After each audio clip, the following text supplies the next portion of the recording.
On this episode of Assignment Discovery, travel from the rainforest to the laboratory in search of the simplest life forms on Earth and meet people who are committed to understanding viruses. Find out how these tiny assassins live, reproduce, and wreak havoc on species like our own. Then see how scientists propose to defend humanity from future epidemics. Now teaching is easier with a free subscription to the Discovery Network's Educator Guide. Providing program schedules and descriptions, this easy-to-use guide will help you tape copyright-cleared programs for classroom use. And turn to the Internet for supporter resources at Discovery Channel School Online. Make Discovery Networks work for you. Call 1-800-321-1832 or find us on the World Wide Web at school.discovery.com. Coming up now, study and discussion questions for Understanding Viruses, Part 1. How do viruses reproduce? How did World War I contribute to the influenza pandemic of 1918? Compare and contrast the work of Edward Jenner and that of Jonas Salk. How can the triumphs of these two virologists set an example for modern scientists researching new threats? Assignment Discovery now presents Understanding Viruses, Part 1.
This team of Army medics is rehearsing, not for the outbreak of war, but the outbreak of virus.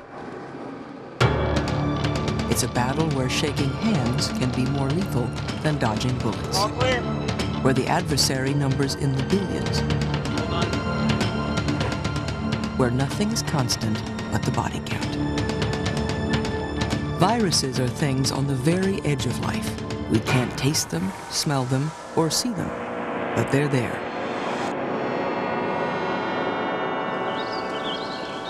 In the air, in the water, in every living thing on the planet.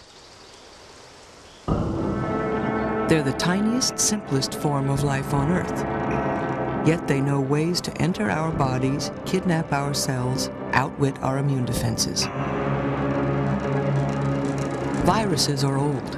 Some believe they're older than all other forms of life. And they are patient. Without a living cell to invade, they wait in a crystalline form somewhere between life and death. Some can wait for centuries. Their only goal is to reproduce. Viruses are pure purpose.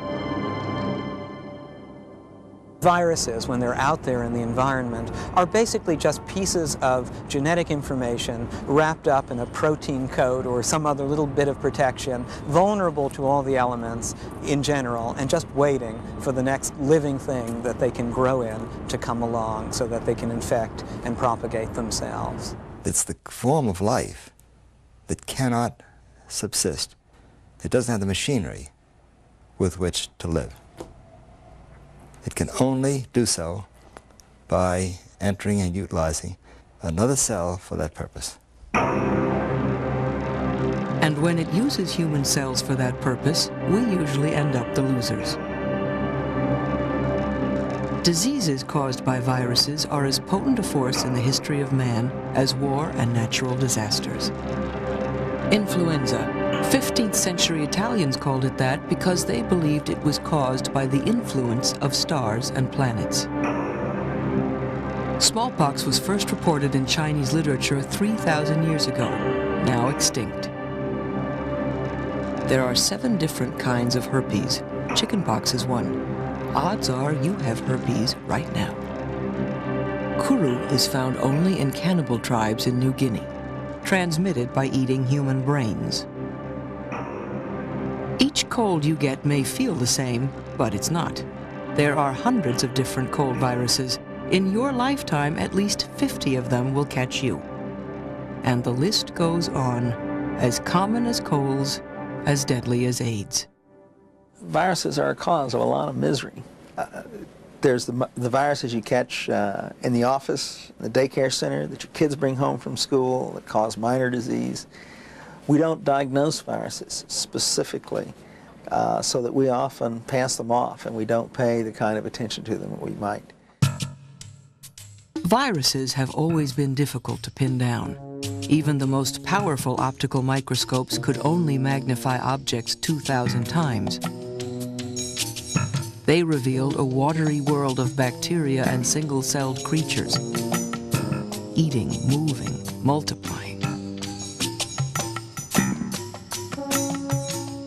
What they couldn't see was the phantom that destroyed cells with stunning efficiency.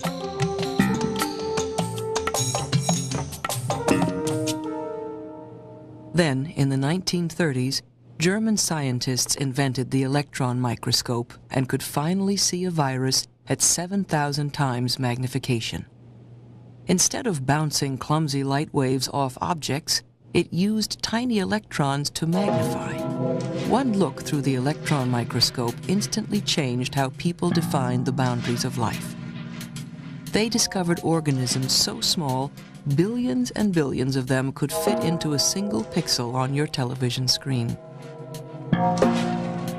Scanned by electrons, viruses were revealed to be spheres and spindles and geometric shapes. They looked too symmetrical to be alive.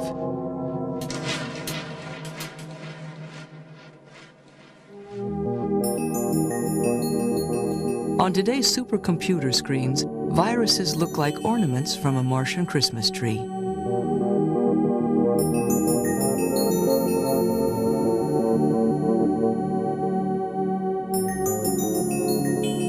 This is the AIDS virus. Its core contains the genetic information necessary for the virus to duplicate itself. It's a package of nucleic acid, of genetic material, enveloped in a set of proteins that allow this virus to utilize a cell for its own replication, because it cannot function independently, it cannot multiply independently. The genes are protected by a thin shell. The shell is studded with molecules that enable it to dock with the target cell and work its way inside. There are certain receptor mechanisms. They come together, they attach, they don't attack, they attach, they're incorporated, and they use the cellular mechanism for its own multiplication. It acts as a parasite. It uses these organized systems for its own survival. The target cell doesn't have to be human or even animal. The tulip break virus has been used since the 16th century to cause color variation in ornamental tulips. Nothing is too small for a virus. So, naturalists observe a flea, and smaller fleas that on him prey, and these have smaller fleas to bite them, and so proceed ad infinitum, infinitum, infinitum. Yup, even germs can get germs. An example, the T4 bacteriophage, a virus that attacks bacteria. It lands, hooks on, and pushes its DNA through the cell membrane. Once inside, the viral DNA hijacks the cell and forces it to make more viruses. Within minutes, the swollen cell explodes, releasing hundreds of new viruses to infect other cells. In ancient times, people didn't know about viruses, but they did know this. Getting sick was the last thing most of them ever did.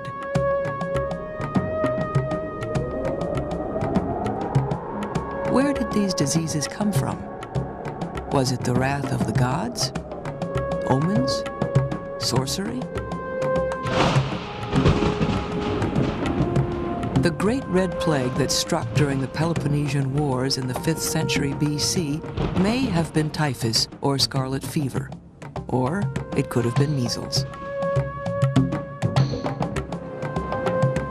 Smallpox was the scourge of the Middle Ages, killing many and leaving survivors permanently disfigured.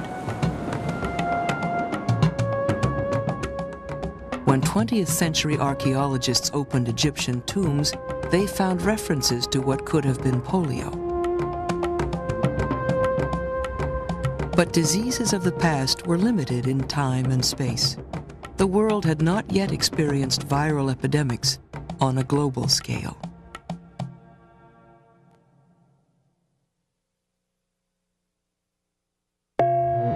One of the worst natural disasters in recorded history was caused by a virus. The influenza pandemic of 1918 struck every major U.S. city, dropping people where they stood.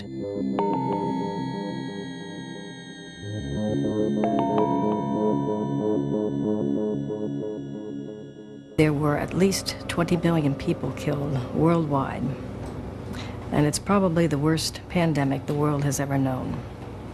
There were more people killed from influenza than there were from the First World War. The war itself was the problem. If there had been no war, that year's strain would have stayed isolated.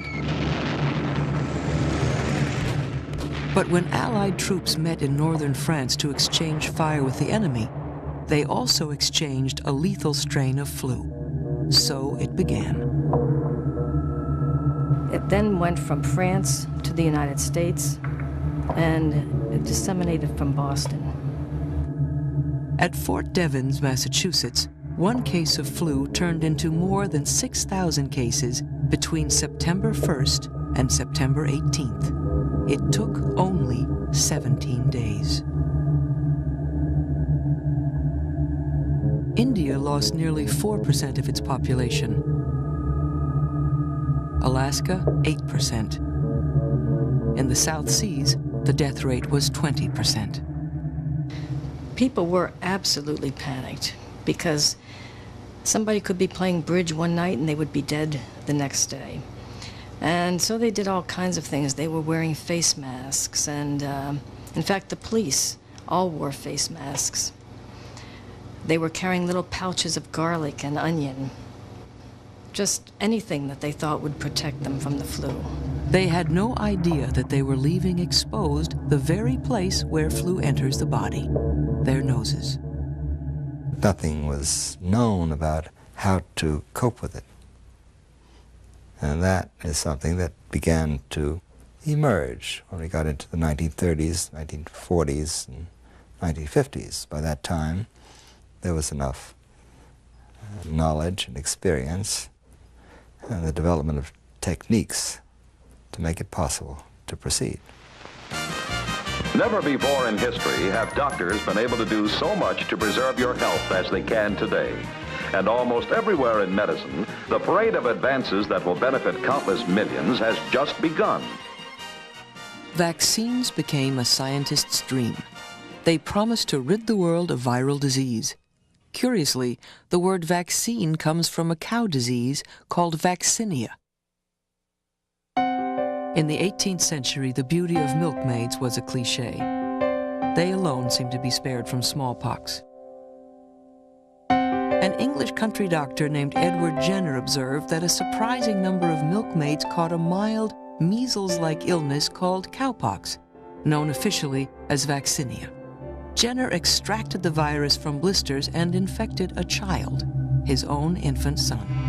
Then, he inoculated the boy with live smallpox virus. It was shockingly risky, but it worked. The initial cowpox injection did cause mild sickness, but it was enough like smallpox that his body eventually built an immunity to both diseases. We have evolved our own defense mechanisms over the years. We know this is the immune system, which is a very complex system containing many different kinds of cells and functions whose major purpose, by and large, is to recognize what's foreign and attempt to rub it out. The immune system has three major functions, which are working in your body right now, at this very second. Antibodies are proteins that bind to the surface of a virus, flagging it for death. The body's white cells move in to destroy virus-infected cells.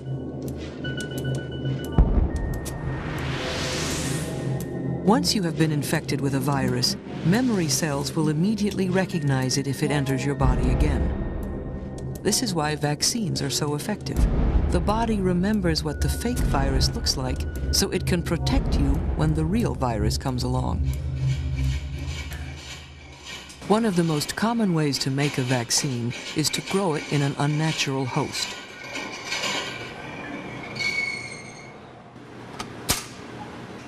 Chicken embryos are used to grow human viruses like yellow fever, measles, mumps, and influenza. Influenza has been grown in eggs for many, many years. It's our standard way of producing virus.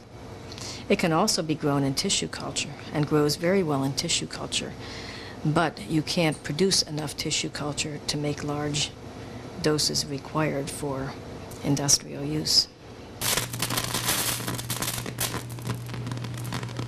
Every year, flu virus is injected into eggs.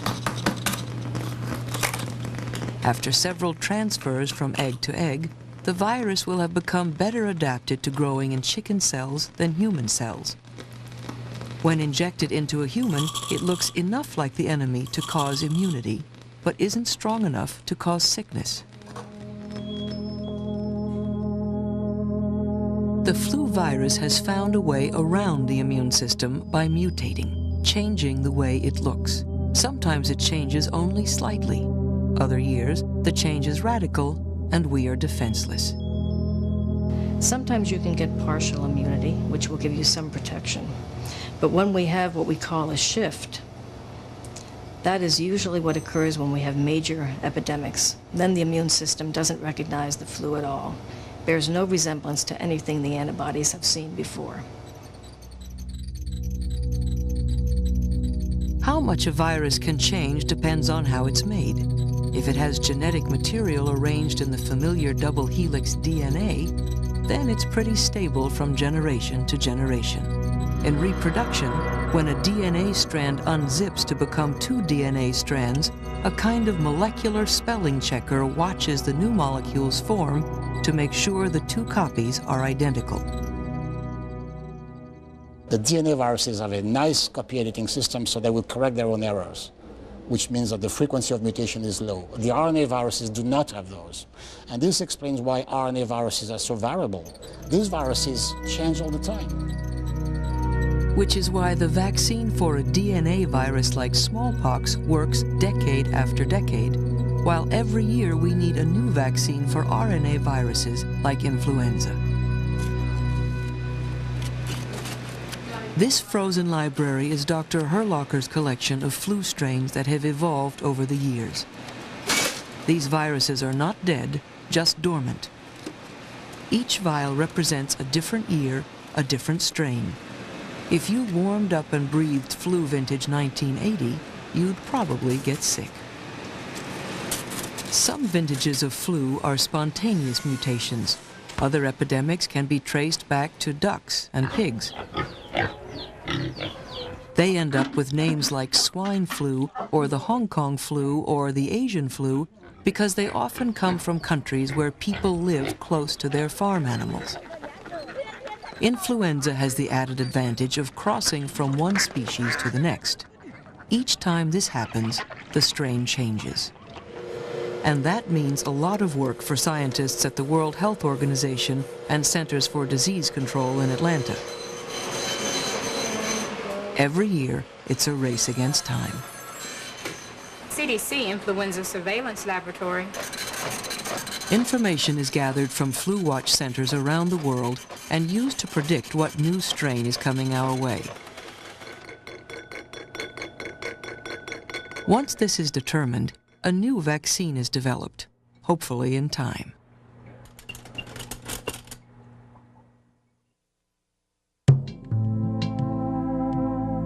It's hard for us to imagine a world without vaccines for diseases like influenza, smallpox, or polio.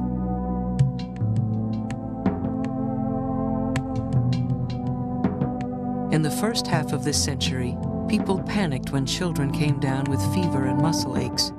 It might lead to nothing. It might end up with the child spending the rest of his days in a pressurized cylinder everyone called the iron lung.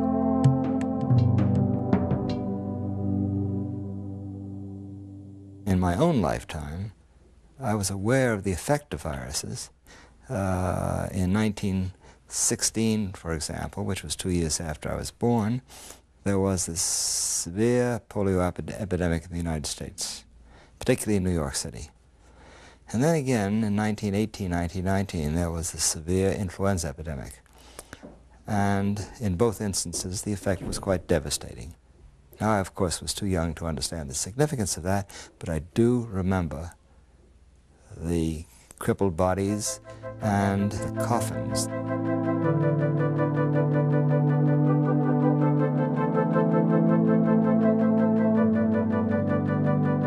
Nobody knew why polio caused paralysis or death, much less that it could be transmitted in contaminated food, water, or spittle.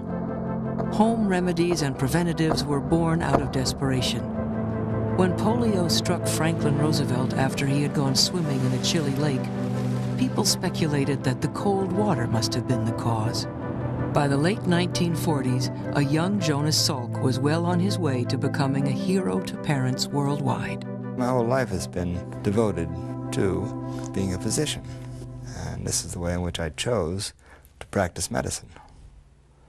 And so this is what the pattern of my life has been, to try to either prevent disease or heal or cure in some way. His breakthrough came when Harvard scientists found a way to grow polio virus in quantity. Salk had the raw material he needed to develop a vaccine. My whole approach to this, that one could immunize against a virus disease without experiencing infection.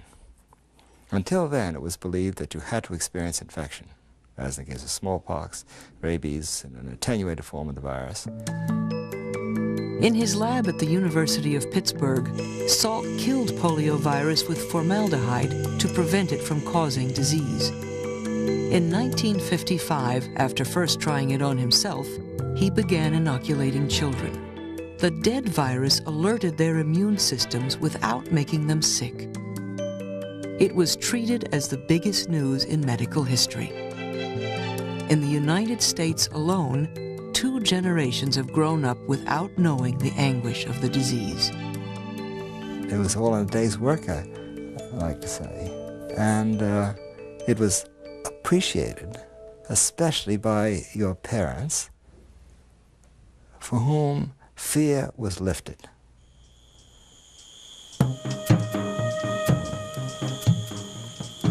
Back in 1935, a bacteriologist called the battle against disease one of the last genuine adventures in the world. The dragons are all dead, and the lance grows rusty in the chimney corner.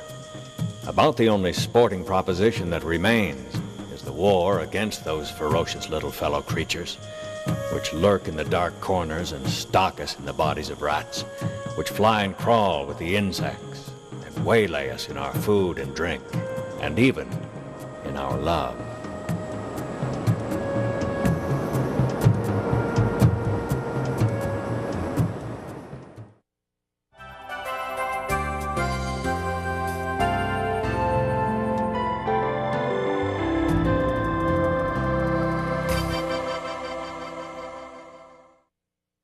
Coming up now, answers to the questions for Understanding Viruses, Part 1.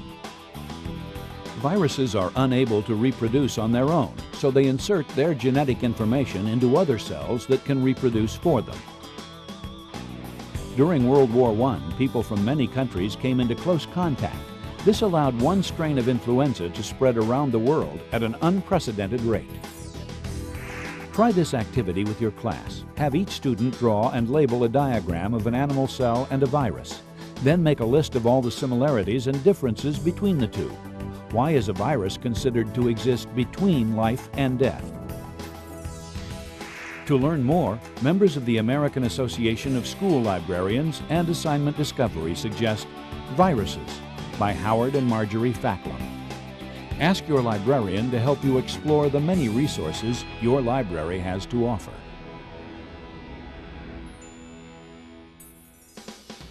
Coming up now, study and discussion questions for Understanding Viruses, Part 2. Why is it important for virologists to study life forms in tropical rainforests? How might viruses be used to cure some genetic diseases? Discuss the two examples in the documentary where disease was used as a weapon. What are some of the potential consequences of using viruses in this manner? Assignment Discovery now presents Understanding Viruses, Part 2.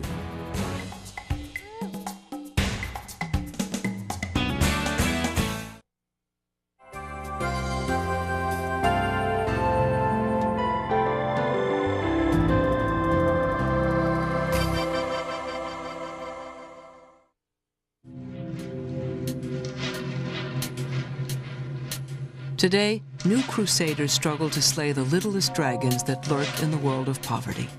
The rotavirus, a tiny waterborne microbe that kills over 5 million children a year. 5 million, mainly in countries of the developing world.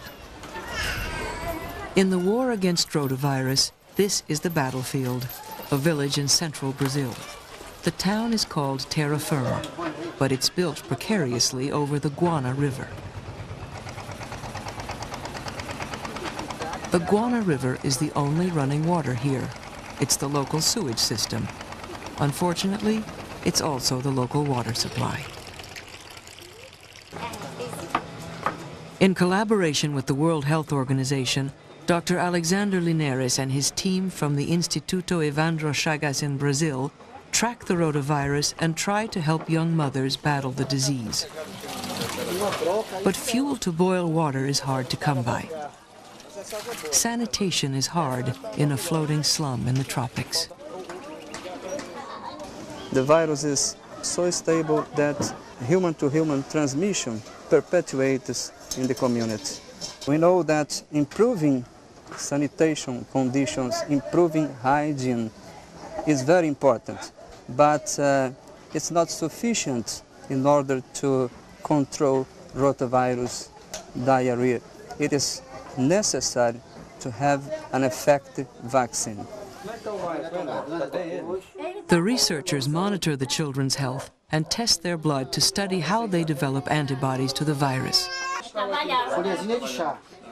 They conduct field trials evaluating the efficiency of a candidate vaccine. This vaccine, if approved, could potentially save 800,000 young lives a year. It would require mass immunization, but that's an area where the World Health Organization already has a lot of experience.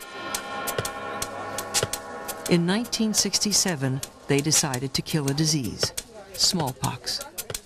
We have never driven any infection to extinction. Smallpox was the very first time that finally the world got together and decided that if we were going to cause species to go extinct, let's do it for a good purpose, for a change. International teams of doctors and nurses were sent door to door tracing the last case of smallpox to Somalia. And it's absolutely amazing to see the way they did it. They had groups, teams of doctors and nurses, and go all around the world in the deserts, in the Sierras, and all around every country in the world. They vaccinated everybody. The smallpox virus can only grow in human beings. Vaccinations kept it from spreading to new hosts, so when the last victim recovered, the chain of transmission was broken forever. Smallpox, the disease, disappeared from the earth in 1978. Smallpox, the virus, is still around. These stark hallways lead to what may be its final resting place. Only 2 collections are left in the world, and they are kept in Moscow and here at the Centers for Disease Control in Atlanta. The World Health Organization wants them destroyed, but not everyone agrees. We didn't want to totally eliminate the virus stocks because we didn't really understand the virus and what made it tick. It's part of the whole basic fundamental argument about diversity, biological diversity. Can we afford to lose these organisms that have established themselves in a particular ecological niche? But the greater danger is the possibility of smallpox accidentally escaping from a freezer somewhere where there might be a forgotten stock stored, or years from now where after people have forgotten about it. The whole idea of smallpox escaping and decimating unimmunized populations may seem like science fiction, but it happened hundreds of years ago.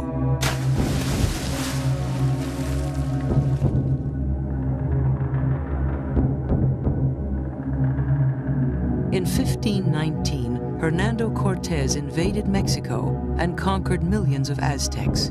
He did it with less than 600 men, a few horses, some primitive guns, and, with a weapon he didn't know he had, a virus unknown in the New World. The Aztecs and their immune systems were defenseless.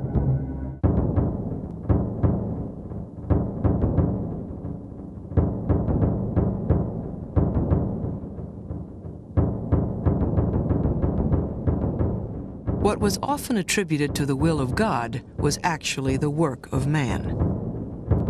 This time, the transmission of the virus may not have been so innocent. According to some experts, Lord Jeffrey Amherst of Massachusetts Bay Colony ordered the distribution of smallpox-infected blankets among local Indian tribes. The age of exploration became a perfect vehicle for viruses. Today, it's no different, just more efficient.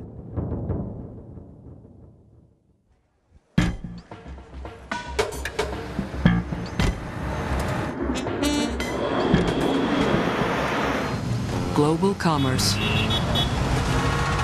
overpopulation, teeming cities. Progress. But progress is not without its price. We continue to create highways for what scientists now call viral emergence, a steady stream of old viruses getting out to look for new hosts. As people introduce themselves into environments that used to be inaccessible to human habitation and to human exploration, suddenly these viruses spring out, and they spring out at us because we're putting ourselves there, and we're putting ourselves in their path. And so in many cases, these viruses that seem to come out of nowhere really do come from somewhere. They come from nature. They're just like all other life forms. They've been there. And what's new is the opportunities we have given them, without realizing it, to meet new people. Among the planet's remaining natural environments, few are changing faster than the tropical rainforests.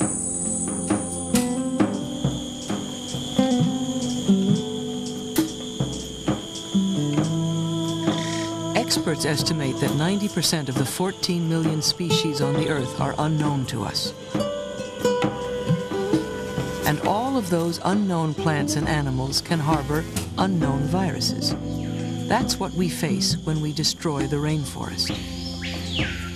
I think we're going to see emergence of more disease, and I think everybody would agree we need people out there who are familiar with the diseases in local areas, who can describe the trends in diseases, and who will see a new disease when it comes along.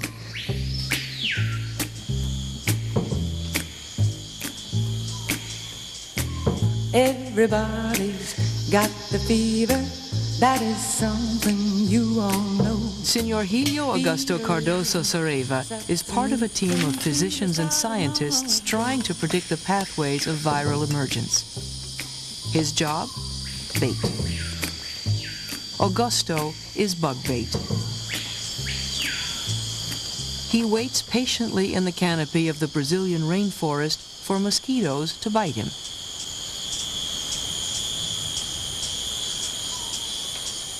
Augusto and his colleagues are part of an early warning system for arboviruses. Arboviruses are carried by insects that live in the treetops and on the forest floor.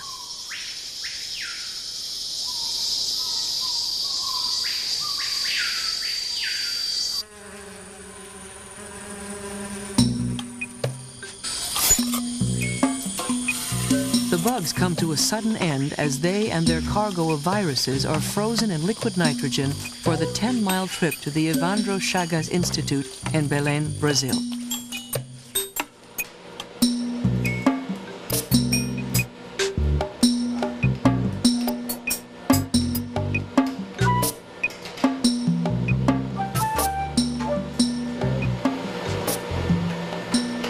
At the lab, researchers thaw the insects and sort them under a microscope.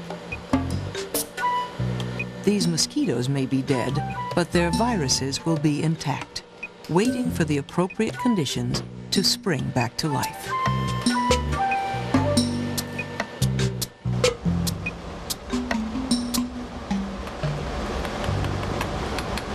In a phase of the project that gives rich new meaning to the term the daily grind, the bugs are smashed into a liquid. That green mosquito soup is then injected into lab mice. Some will develop problems with locomotion. Some will die within hours. Some will develop infections of the scariest viruses known, diseases like yellow fever.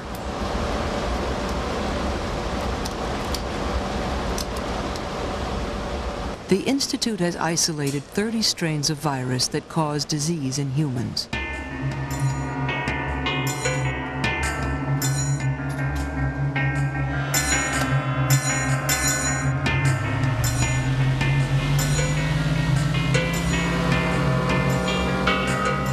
From mosquitoes alone, the Institute has found 40 viral strains the world never knew before. Insects are not the only way viruses travel. During the Korean War, thousands of GIs were felled by a strange fever. Later named after Korea's Hantan River, hantavirus caused hemorrhaging, kidney failure, and death. It was eventually traced back to the urine of field mice who lived in rice paddies. A similar illness appeared suddenly in the southwest United States in 1993. Disease detectives from the Centers for Disease Control quickly targeted the hantavirus group. They too traced it back to mice. Once we had the rodent reservoir, then we had an opportunity to try to plan specific strategies so that people could avoid those particular kinds of rodents. Avoiding the rodents is all we can do. At this point, we are still vulnerable to hantaviruses. There is no effective treatment, and outbreaks are virtually impossible to predict.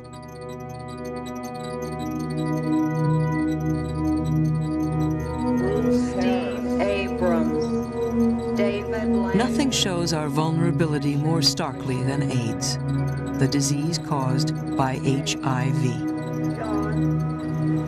It is a virus whose relentless march around the globe continues to shape the history of this century. Robert Michael McCabe. No one has pinpointed HIV's origin. At the Salk Institute in Southern California, Dr. Salk has turned his attention to AIDS. He accepts the idea that it was a mutation of a monkey virus that first appeared centuries ago. It moved into the human population, very likely as a result of the ritual use of monkey blood. And then it remained at a low level of frequency, probably in villages where it was contained. And then, as civilization began to expand and travel became possible, not only in airplanes but in trucks and other forms of transportation, and people moved about, they simply spread it. HIV, human immunodeficiency virus, is one of a fast mutating RNA family. This HIV virus, which is really very smart, not only will go into the immune system and kill the immune system, but it doesn't do it immediately. It can remain latent for a long period of time. It uses this property of retroviruses to make a DNA copy of itself, which will go into the host, integrate there, and where it can remain silent. And then a killer cell cannot do anything, just sees the cell, it's a nice cell, cannot see that inside there is the invader is hidden. So the fact that the virus can be hidden makes it extremely difficult to fight. The search for ways to cure AIDS brings researchers together from all over the world. They report on everything from funding to the health of prostitutes in the poorest slums of Nairobi. Discussions focus on why some people who have been exposed to HIV don't have AIDS. These women may represent the first known cases of natural immunity to HIV.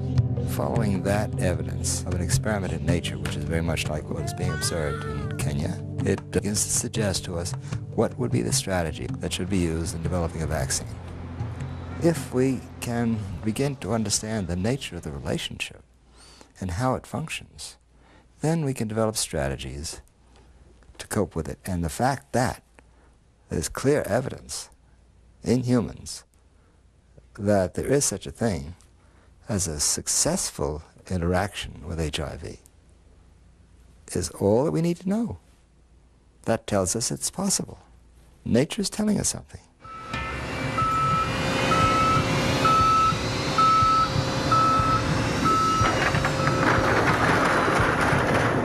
At Fort Detrick, Maryland, an Army Special Forces medical team is on 24-hour alert. If a soldier gets a disease that's deadly, infectious, unidentified, or all three, these medics are on the first C-141 out of Andrews Air Force Base. With typical military precision, they call themselves USAMRIID.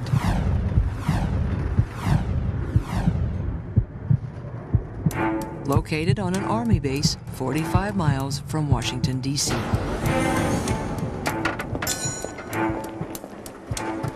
Working out of a facility best known for biological warfare research, the team could be on the front line in the war against emerging viruses. They are prepared to face some of the worst diseases in the world, like Ebola or green monkey fever. Relatively new and incredibly deadly, Ebola was first identified in the Sudan and Zaire in 1976. By 1989, it threatened to infect a community just 70 miles from USAMRIID. Fortunately, it was just a threat, but that's not always the case. A person unlucky enough to contract some exotic disease, known or not, could quickly find himself on his way to Maryland. Ready? Everybody ready? Ready. 1, 2, 3. 2, 3. Good. Got him. It would be a strange trip, with the patient watching the action first from inside an isolation stretcher, then from an airtight capsule aboard a cargo plane. The virus, the victim, and the medics would be off to the sealed hospital rooms at the Institute.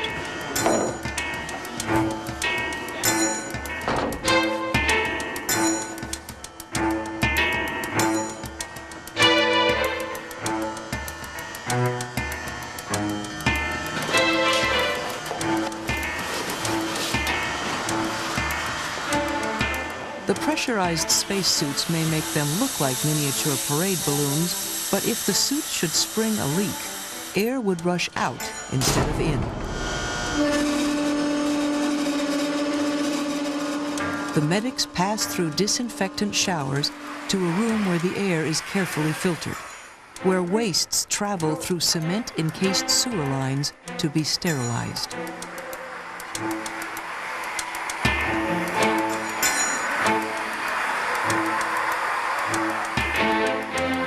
Once the patient is in place in the hot suite, the hard work can start. In a different type of hospital room, viruses are actually being used to help rather than hurt. I think it would be wonderful poetic justice to think that viruses, our enemies, could be used to help cure genetic diseases. I think in the future we can expect to see more and more of viruses being used in gene therapy and obviously intentionally as vectors for introducing new genes. Researchers are in the beginning stages of using a virus's ability to break into a cell to change inborn defects in the genetic code. Experiments are underway to deliver a gene missing in people with cystic fibrosis. In this case, the part of a cold virus that makes you sick is deleted and replaced with the gene needed to cure cystic fibrosis. Then, it's set free to do what cold viruses do. It targets the cells of the respiratory tract. But instead of taking over the cell for its own purposes, it delivers the missing DNA.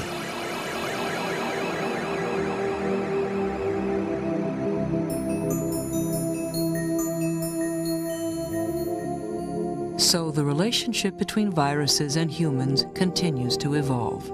Just as they have always used us, we are now using them. Regardless of who is in control, mankind's tiniest foe is not going away. I think if a virus comes along with a broad enough host range, that we could suffer real serious depredation in the number of people in our species. I think you have to consider that as a real possibility. I don't want to be a doom prophesier or say what's going to happen tomorrow or so on, but I think that HIV should have run the wake-up call. HIV, the AIDS pandemic, I think should be a lesson to all of us, and it's sad that we have to pay such a heavy price to relearn a lesson we've known for many years, that the infectious diseases will never disappear. We can push them to the margins of our existence. We can try to control them. By and large, we can learn to live with them, but we have to learn to deal with them, and we have to deal with them. We can't just ignore them. Viruses are part of nature.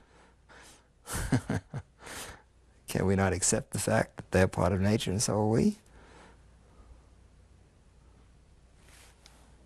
It's all here. If you want an exclusive right, we're going to have to accept viruses. They're not going to go away. So we stand locked in mortal combat with the humblest of Earth's creatures. And the best we can hope for is a truce. The alternative is that humankind, pleased to consider itself the pinnacle of creation, could fall victim to some drifting bits of genetic material straddling the line between life and death.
Coming up now, answers to the questions for Understanding Viruses, Part 2.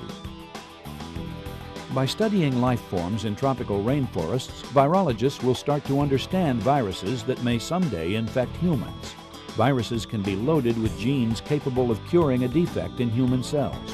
When the altered virus is released into the body, it can target and take over the defective cells. Try this activity with your class. Find an article about the eradication of smallpox in 1978 and write a letter to the editor in response to it. Focus your letter on the ethics of eradicating life forms that threaten the human population. To learn more, members of the American Association of School Librarians and Assignment Discovery suggest Viruses by Peter Jarrett. Ask your librarian to help you explore the many resources your library has to offer.